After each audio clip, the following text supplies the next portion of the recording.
Hey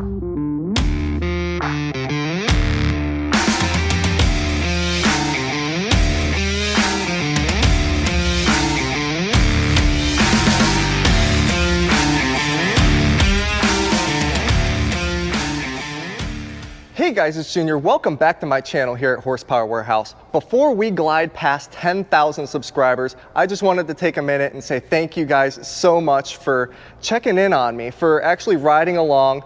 If you are new to the channel, my name is Junior. I run Classic Cars of Sarasota Restoration Facility, and we do a heck of a job over here, if I don't mind saying so myself. So let's dive right into today's content. As you guys can see, from last time, it's been a few weeks since I've grabbed the camera and a lot has changed. We have the chassis over here in the pressure washing zone so that we can completely decontaminate this bad boy before we go into doing our welding and our revisions on this chassis. This one is slated to go into our white coupe over here, which of course we will get into in just a moment, but not before talking about our 63 coupe. This one has had quite a bit of rotisserie time, and it is now time to go onto this rotary lift. We like to use the 2 posts to complete the full bottom of the process. That way I don't have these arms on the rotisserie in my way. And I'm gonna go through and completely strip the bottom, do the engine bay, get it prepared to go off the paint. So this car is coming right along. Speaking of coming right along, we have the 67 coupe here. This one, while we're working on the chassis, I'm also working on the body. So as you can tell, this one has been completely stripped of all of these parts that you see here in the background. And in case you guys are curious what a completely naked C2 Corvette looks like, pretty dang neat. I've done this 100 times and I still, I'm amazed at how much space is inside of these cars once you strip everything out. It's pretty crazy. One thing I wanted to note to you guys is check out the Birdcage here. You can see how it still has the factory green coating on it.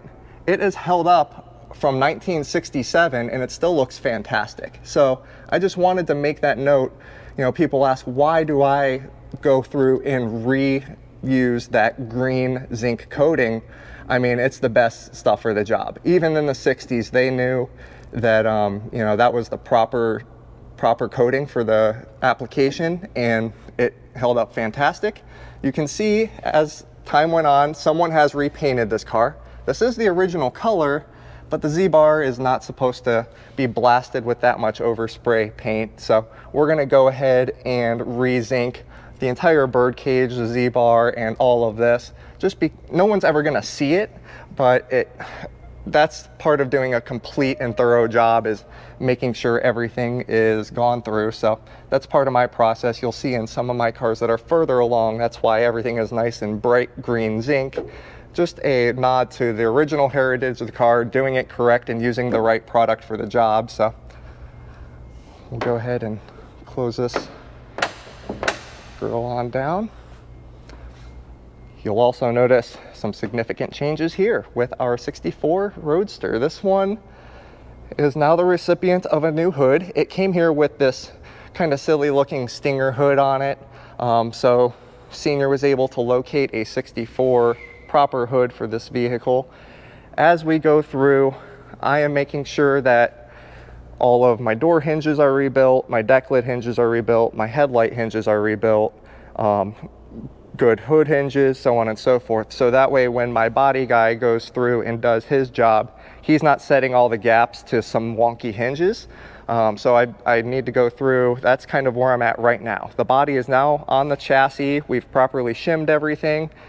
You can check out the doors. They open pretty dang nice. Not bad at all. Of course, I haven't really spent a tremendous amount of time setting gaps, but they actually look really nice in the front right now. The rear leaves quite a bit to be desired, but that's to be expected. We'll check out the other side. Again, the door. It's doing its thing. It's in a happy spot. So that's kind of, I don't want to overwork it and waste a lot of time when my guy's going to pull it all apart anyhow when he does the body work.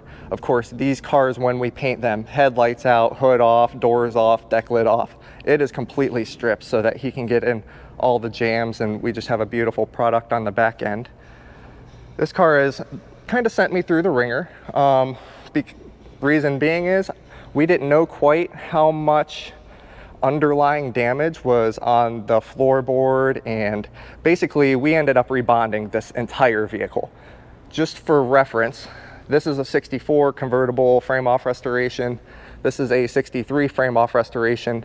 I have 8 times the amount of labor hours into this car just doing fiberglass repair work and underside preparation versus that one, and it's an identical restoration. So that's kind of that's why when I do a quote on a restoration, I have to give a variance, a gap, because I don't know, what I'm going to run into until I separate the body from the chassis and start digging in through all the undercoating and all the stuff that the layers of stuff that is hiding, what I'm going to get into. So I'm not discouraged in the least at this car. In fact, this one is really, really solid now. In fact, I would argue that it's bonded better than the factory because I used all modern, really high-end stuff when I do all of my bonding. So I use the same stuff to bond this car as what the C8s are bonded with. So 3M panel bond is gnarly stuff if you know how to properly adhere it. It's all about preparation on the base. So we've already covered these. You can see my 67 green car here. I already showed you the rear exhaust balance and how much better it looked than the paint job that's currently on the vehicle. So this one is slated to go to paint as well. You can see we have a completely rebuilt and freshly painted engine over there, ready to go into the chassis. Completely rebuilt transmission done here in-house. The rear end completely rebuilt, already installed, done here in-house as well. So this one is definitely steaming along. If you look just beyond the 63 there, you can see in the engine bag we have the engine for this white car here, so it is ready to be painted. So I'm going through that as well while we do the chassis. Of course, everything is going to be blown apart, and I have something like 50 pieces or so per car that goes off the powder coat in addition with the chassis. So that one's going to get the complete powder coat package. My 63 Roadster, I've been working on interior, engine bay. The bottom is beautiful, so I've been doing a lot of part preparation as well. So we're definitely steaming along with that. This one is probably going to be the source of our thumbnail for today's video because it just looks so gorgeous. This was a, we almost caught Sean. This one is a 67 Bloomington car. The rolling chassis is pretty much there. It looks fantastic. We decided to deviate from NCRS a little bit. We're not afraid of losing distinctness of image points for looking better. So I'm not going to overspray the exhaust manifolds and the intake. I'm going to use exhaust manifold gaskets when I know it's not correct, but that's the better thing to do. Little deviations that would be minor points deductions, but will ultimately make for just so much better of a package of a car on the backside. So, man, that chassis looks fresh and beautiful, and it's dusty. So that just goes to show a lot. You can see the chassis is definitely coming along for our split window coupe over there as well. So that one looks really nice. We did decide on this car when I was doing some minor fiberglass work on the underside that we would remove the carpet, and when we removed the carpet we found that someone had cut all the way into the corner to try to relieve this area so it would fold over on itself, kind of like so. That's something I never do on my carpet kits. This is, I believe, it's heavily worn, of course, but this is the correct 80/20 loop carpet. So this may be an Alnock, might even be an Auto Custom Carpets kit. I mean, it looks like it was molded in a correct fashion, but you have to take a lot of patience just in setting this piece into its neutral and happy spot. Otherwise, you're gonna get a wrinkle or a bulge in the corners. And this is the I'm not gonna say the lazy way of doing it, but that's kind of what I feel, is they cut it all the way down into the corner and folded it over itself so it would fit the contour. That's not how I go about it. So I showed the customers, like, hey, you know, Junior, this car's my baby. I want this thing to be right. So let's just go ahead and put a carpet kit in it. He asked if I could do my insulation package as well while we're at it, of course. So I'm happy to oblige. So this one is getting full sound and thermal insulation. I'm gonna gut the entire interior. The rest of it, you can see I have the seats out and the driver's side carpet kit, but we still have quite a bit to take out of the interior. I'm also going to remove the dashboard. Let's go around the other side here. I'm very hesitant to open doors on a convertible on a two-post lift if it doesn't have the chassis supporting the car, unless I put jacks or support the rear end, just because I don't want to risk cracking this door sill area. So just explaining to you guys why I'm not going to open the door here. I'm not hiding anything. We are going to remove the dash as well so that we can do sound and thermal insulation going all the way up. And yeah, just a little peek at the inside. We still have quite a bit to take apart. All the center console and all that has to be removed as well to do the full sound and thermal insulation. You can see the front end is masked off with our 3M plastic. Complete engine bay has been painted. It looks pretty dang good, if I don't mind saying so myself. We did it in the correct, it's in between a matte and satin finish. I use high-end products, so they're gonna last forever, but it all boils down to prep. You'll never get this finish if you don't do the hours and hours of prep work necessary. I can make Rust-Oleum look fantastic. It's just gonna take forever. So 50% is probably using high-end products that are advantageous for you to produce a beautiful product, but 50%, the remainder, is knowing how to properly prep it. Like I said, we can make cheap products look great, but it will be a struggle. And if you do, you could have the best product in the world. If you don't do your job with the correct, getting the work done before applying the product, you're gonna have a crappy outcome. So just kind of explaining to you guys as I go through. The 66 Nassau car here is undercover. I've been chomping away at the interior and the engine bay. This one is close to being done.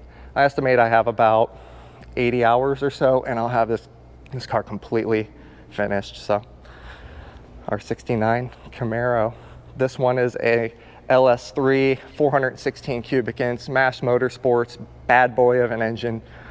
We installed the complete driveline and suspension and brakes and a lot of the interior and so on and so forth. So this is kind of our I'm not going to say our favorite project, because we treat everything with love here, but me and Sean are hot rodders, so we really get excited when we can do resto mods. And we have some really, really cool resto mods lined up.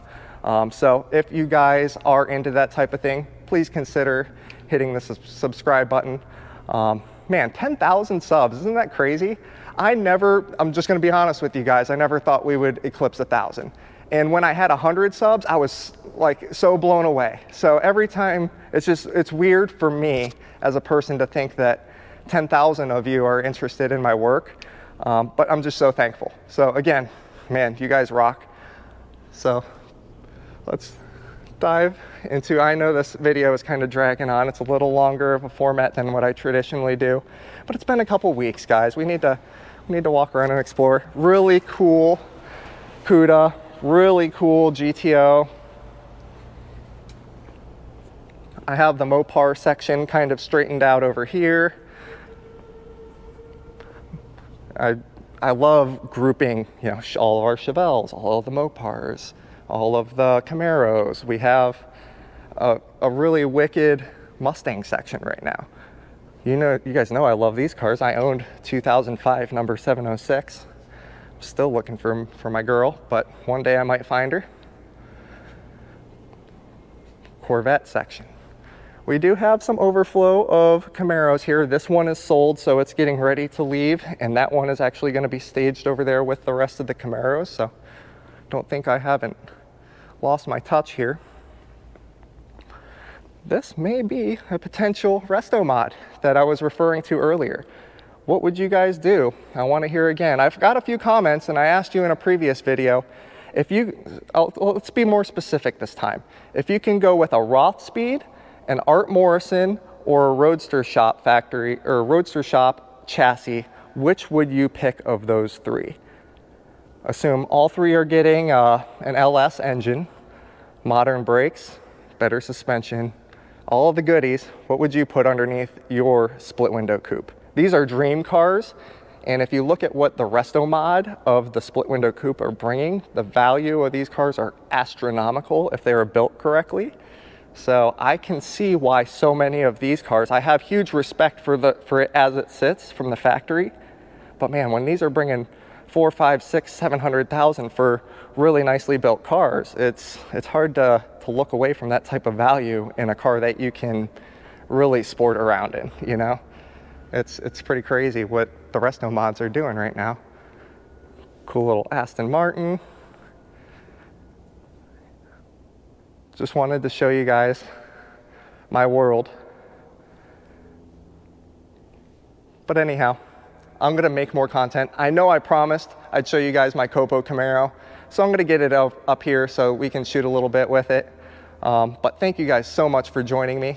And until next time, take care.